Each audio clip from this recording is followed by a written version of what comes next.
आप देख रहे हैं न्यूज 18 अपडेट और आपके साथ मैं हूं विवेक। बिहार की सियासत से जुड़ी खबरों की बात करेंगे, लेकिन उससे पहले बड़ी खबर आ रही है राजस्थान के कोटा से, जहां चंबल नदी में नाव पलट गई है। 4 लोगों के शव बाहर अब तक निकाले जा चुके हैं। 10 से ज्यादा लोग लापता हैं, जिनकी सूचनाएं आ रही हैं। कोटा के खातोली में एक गंभीर हादसा हुआ है और ये तस्वीरें हम आपको दिखा रहे हैं। राजस्थान के कोटा से खबर, जहां पर चंबल नदी में नाव पलटी। नाव पलटने के बाद का जो हाल है हम आपको दिखा रहे हैं। अफरा तफरी मच गई। 4 लोगों के शव अब तक बाहर निकाले जा चुके हैं, जबकि 10 से ज्यादा लोगों के लापता होने की खबर है।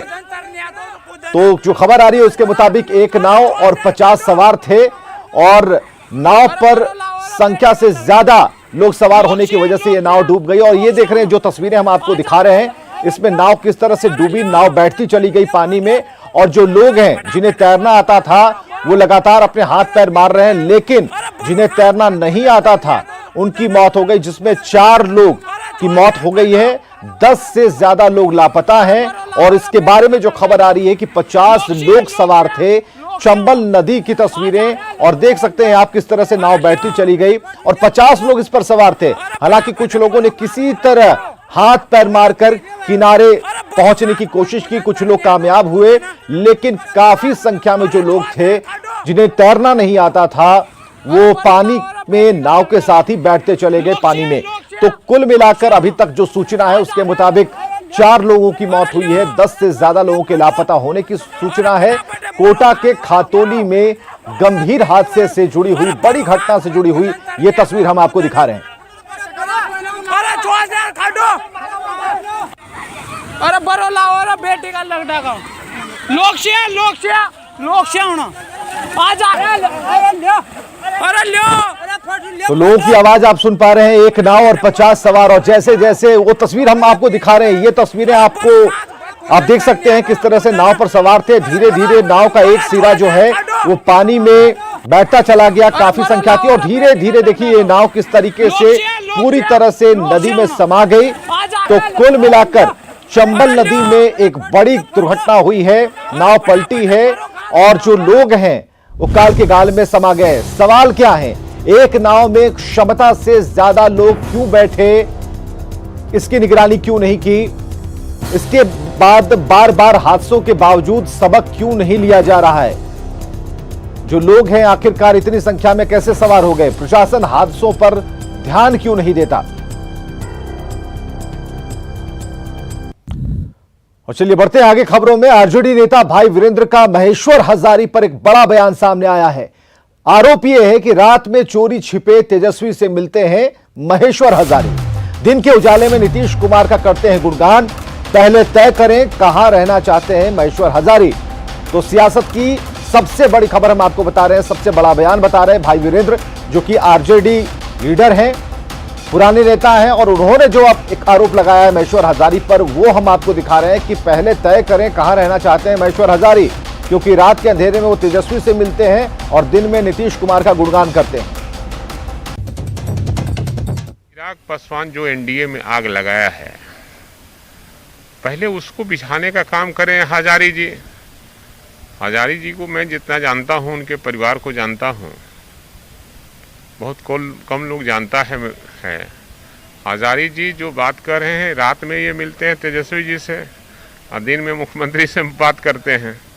इसलिए पहले अपने तय करें कि कहाँ रहना चाहते हैं, और जो चिराग पासवान ने आग लगाया है उसको बुझाने का पहले काम कीजिए, तब दोनों नेताओं पर बोलने का काम करें। तो दरअसल महेश्वर हजारी ने तेजस्वी यादव पर निशाना साधते हुए कहा था कि कुछ लोग मुख्यमंत्री बनने का सपना देख रहे हैं, लेकिन बिहार में फिलहाल कोई वैकेंसी नहीं है। बिहार में नीतीश कुमार का कोई विकल्प नहीं है। महेश्वर हजारी के इसी बयान पर आरजेडी के नेता भाई वीरेंद्र ने पलटवार किया। और जिन सपना पालने से नहीं होता है, सपना के साकार करने के लिए उनके अनुकूल मेहनत करना पड़ेगा, कर्म करना पड़ेगा, तब जाके सपना साकार होती है। अभी तक कहीं कोई विकल्प नहीं है बिहार में, न कोई मुख्यमंत्री की कहीं वैकेंसी है, और आने वाला समय में जब तक नीतीश कुमार जी हैं तब तक बिहार की इसी तरह सेवा करते रहेंगे और बिहार का मान सम्मान प्रतिष्ठा पूरे भारत में बढ़ाते रहेंगे। एक बड़ा आरोप लगा है। महेश्वर हजारी जी हमारे साथ सीधे जुड़ चुके हैं। महेश्वर हजारी जी, भाई वीरेंद्र ने जो आरोप लगाया कि रात के अंधेरे में तेजस्वी और दिन में नीतीश कुमार का गुणगान, क्या कहेंगे?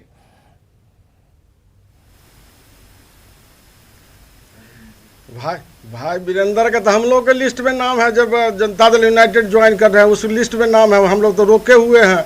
नहीं तो दस्तखत करके हमारे यहाँ भेज दिए थे जो भाई वीरेंद्र जी जो हम लोग जनता दल यूनाइटेड से लड़ेंगे। तो भाई वीरेंद्र जी से पूछिएगा, तो भाई वीरेंद्र जी तो जनता दल यूनाइटेड में आना चाहते हैं। दूसरे पर जो आरोप लगाते हैं तो हम रात के अंधेरे में मिलते हैं कि दिन के अंधेरे में मिलते हैं तो भगवान जानता होगा या तेजस्वी जी जानते होंगे।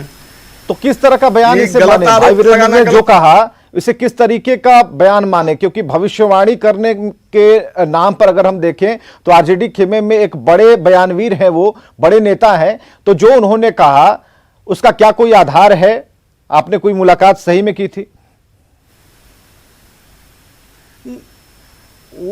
उनका तो कुछ से कुछ बोलते हैं तो सदनों में बोल देते हैं जब फलना आदमी तक फलना चीज होता है तो फलना आदमी तक फलना चीज होता है, इसलिए उनके बात पर चलेगा। लोग तो कुछ बोलने को तो डेली के डेली बयाने देते रहते हैं, तो उनकी बात को गंभीरता से लेना नहीं है। लेकिन भाई वीरेंद्र हम लोगों के पार्टी में जहाँ ताक झांक कर रहे हैं, जो हम लोग को 10 टिकट मिल जाए ओके हो जाए तो चले आवे। कोई सबूत है इसका?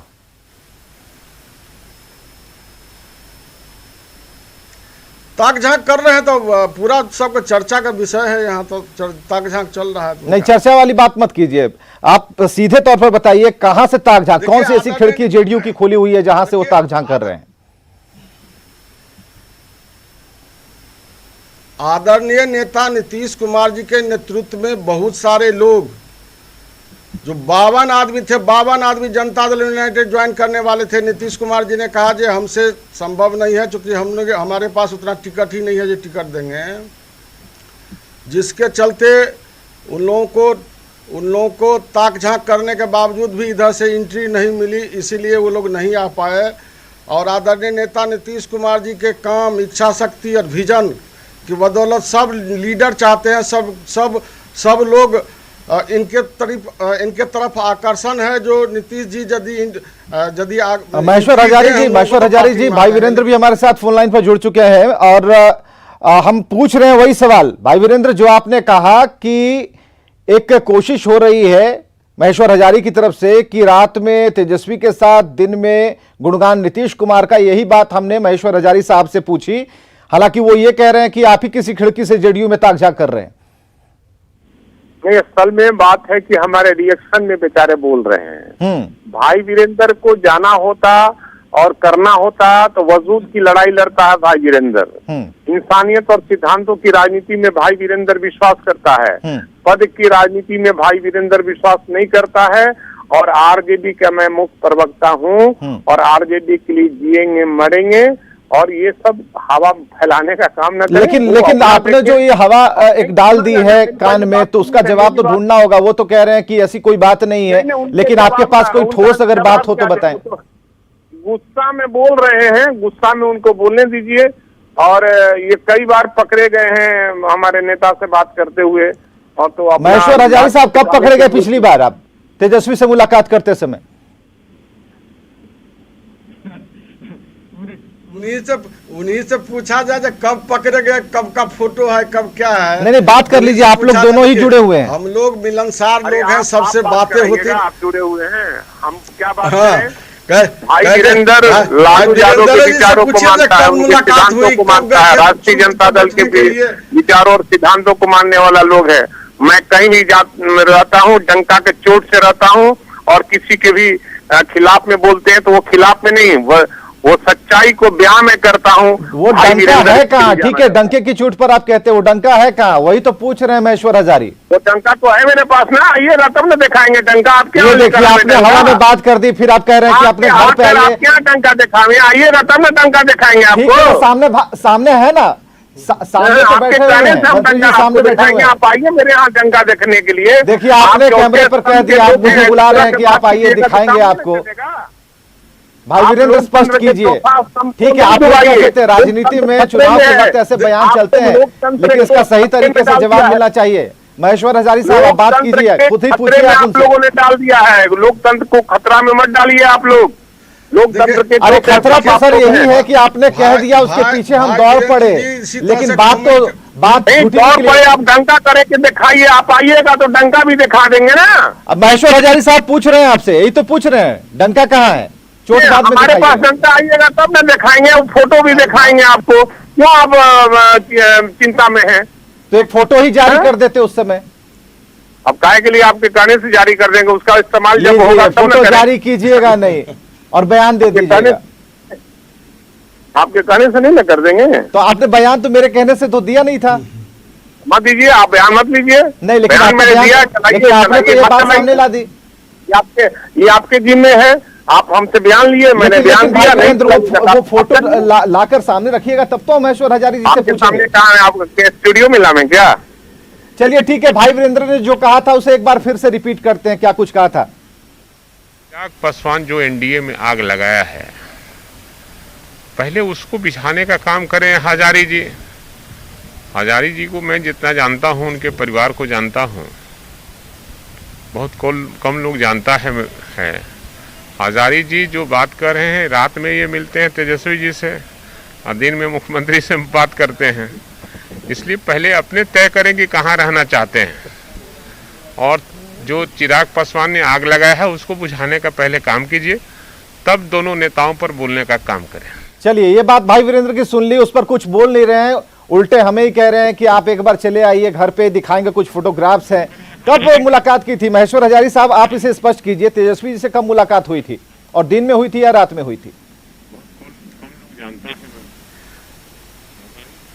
नहीं, अभी 15 अगस्त के तो सबको झंडा फहराने हम लोग गए थे ना, 15 अगस्त के। अच्छा, ये गांधी मैदान में, तो गांधी मैदान में तो सब तरफ का लीडर था, वही भेंट है। उसके बाद तो कभी भेंट हुई नहीं तेजस्वी जी से। तो ये तो हमें बुला रहे हैं कि घर पे आइए, दूसरी चाय बात नाश्ते के साथ है, फोटो मेरा दिखाएंगे। विचारधारा जो है, देखिए भाई वीरेंद्र जी के बात पर चलिए, तो कमेंटियल भाषा है, तो ये तो कभी चूहा के शेर बना देते हैं, शेर के कभी चूहा बना देते हैं। इसीलिए इनके बात पर विश्वास मत कीजिए, तो कमेंटियल भाषा बोलते रहते हैं उसी तरह से। लेकिन जदयू प्रवक्ता है आरजेडी की, तो मैं जनता दल यूनाइटेड के मंत्री हूँ, और आदरणीय नेता नीतीश कुमार के आशीर्वाद से 4 बार मंत्री रहने का काम किए, और निस्वार्थ भाव से मैं अपनी पार्टी की सेवा करता हूं। और कोई माई का लाल नहीं कर सकता है जो महेश्वर हजारी इधर से उधर कर सकता है। महेश्वर हजारी जब तक जिंदा है तब तक नीतीश कुमार के साथ है, नीतीश कुमार की पार्टी के हमेशा झंडा ढोते रहेगा। किसी के आरोप प्रत्यारोप से, चलिए, ये हुई ये डंके की चोट पर आप कह रहे हैं, महेश्वर हजारी साहब डंके की चोट पर कह रहे हैं, जब तक रहूंगा पूरे तन मन धन के साथ सेवा करता रहूंगा। लेकिन भाई वीरेंद्र, ये आप स्पष्ट नहीं कर पा रहे। इन्होंने कह दिया कि जो मुलाकात हुई है अगस्त के महीने में हुई, उसके बाद तो हुई ही नहीं। और जो चिराग पासवान ने आग लगाया है उसको बुझाने का पहले काम कीजिए। 15 अगस्त में झंडा फहराने के समय मुख्यमंत्री जी भी थे उस समय में। जो एनडीए में आग लगाया है। भाई वीरेंद्र, आपकी आवाज बहुत तकनीकी कुछ खामियां आ रही हैं। बहुत बहुत शुक्रिया भाई वीरेंद्र आपका, जो जवाब हमें मिलना था वो मिल चुका है, और एक बार आपके घर के चक्कर और भी लगाने पड़ेंगे ताकि वो तस्वीर हम सामने ले आए।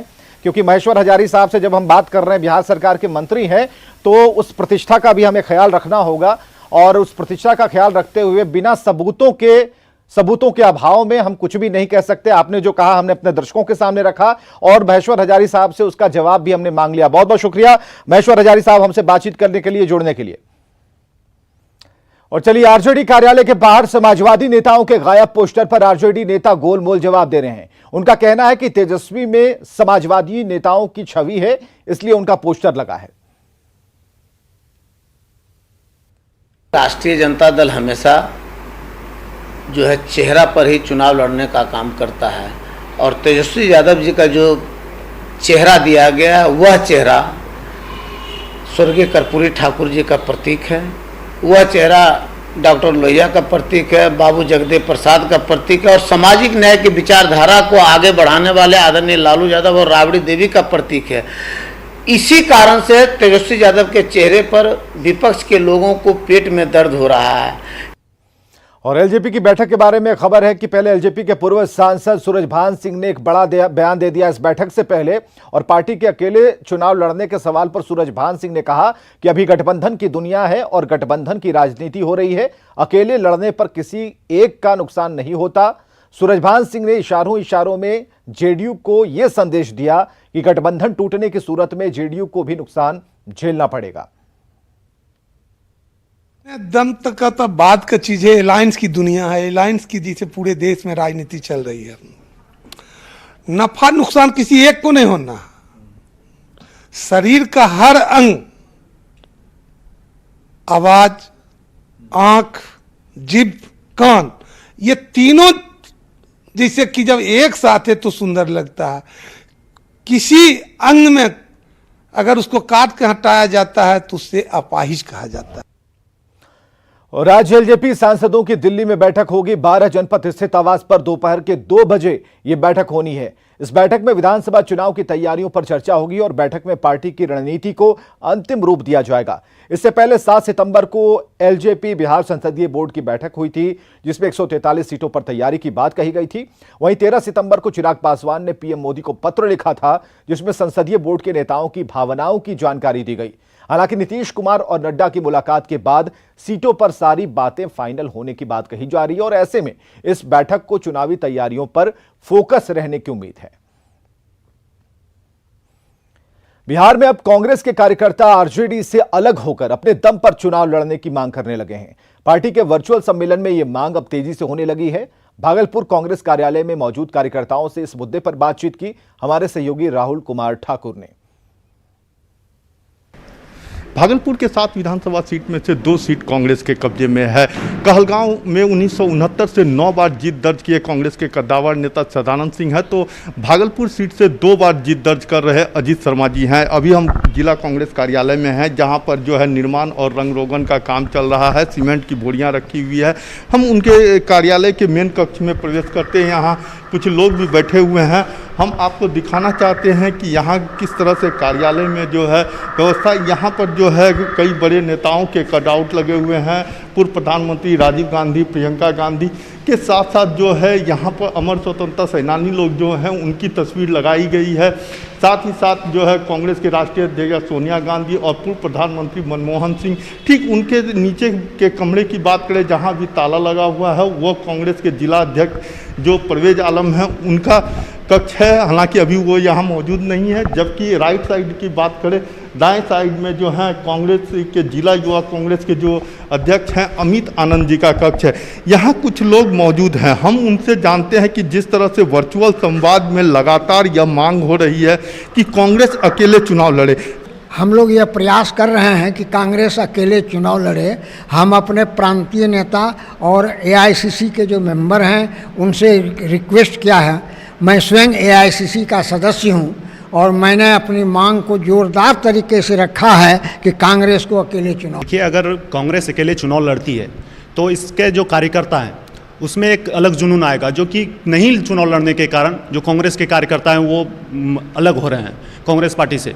तो कांग्रेस अगर अकेले चुनाव लड़ेगी तो ऑप्शनल ये है कि अगर क्षेत्रीय पार्टी इस तरह हॉबी हो रहा है, हम राष्ट्रीय पार्टी हैं, अगर उस ओर से मुड़ेगा तो इधर आएगा। इसलिए कांग्रेस को अकेले चुनाव लड़ना चाहिए। समर्थकों का अपना तर्क है कि जिस तरह से कांग्रेस का जनाधार है और भागलपुर कांग्रेस का लगातार गढ़ रहा है, वैसी परिस्थिति में कांग्रेस जो है यहाँ जो है अकेले चुनाव लड़े। और यह जो वर्चुअल संवाद में लगातार मांग उठ रही है कि कांग्रेस के अकेले चुनाव लड़ने की, तो इससे जो है भागलपुर के भी जो जिला कांग्रेस कार्यालय में जो लोग हैं वो सहमत हैं। सहयोगी कैमरामैन राजीव सिंह के साथ राहुल, न्यूज 18 भागलपुर।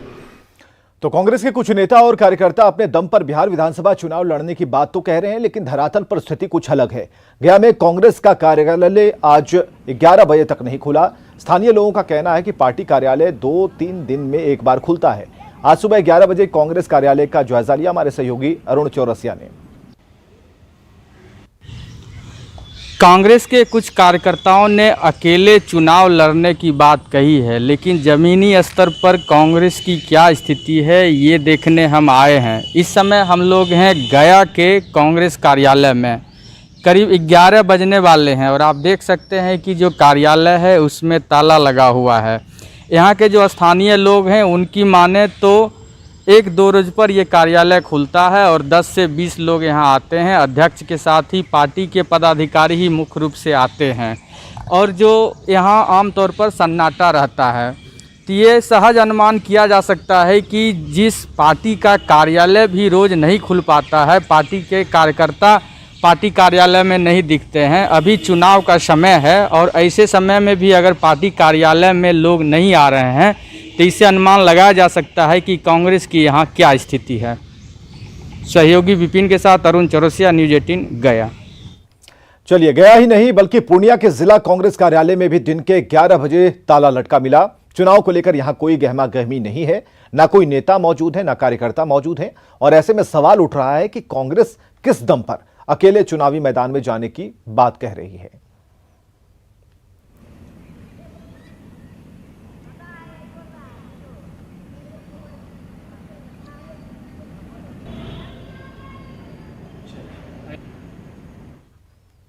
खबरें लगातार जारी हैं, आप बने रहिए हमारे साथ।